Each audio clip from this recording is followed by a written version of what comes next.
Langue tirée, claque sur le corps, vous avez sans doute plutôt l'habitude de voir cette danse dans ce genre de situation,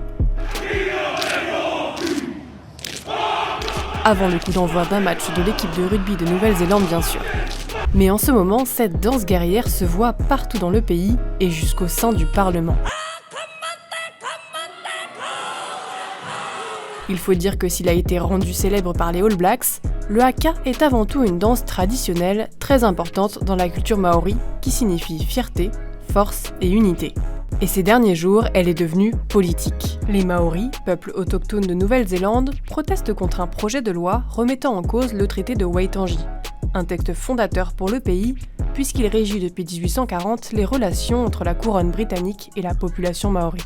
Le parti libéral ACT explique vouloir mettre fin à une différence de traitement entre les Néo-Zélandais, tandis que les Maoris s'inquiètent d'une atteinte à leurs droits. Alors, jeudi 14 novembre, lorsque le Parlement néo-zélandais examine le projet de loi, les députés Maoris ont une façon bien à eux d'expliquer leur vote.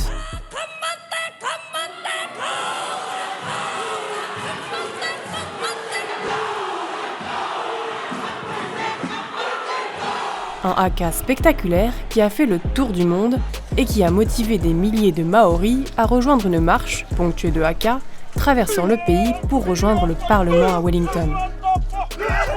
Si le texte a peu de chances d'être adopté par les députés qui lui sont majoritairement opposés, il pourrait cependant raviver les divisions au sein de la population néo-zélandaise.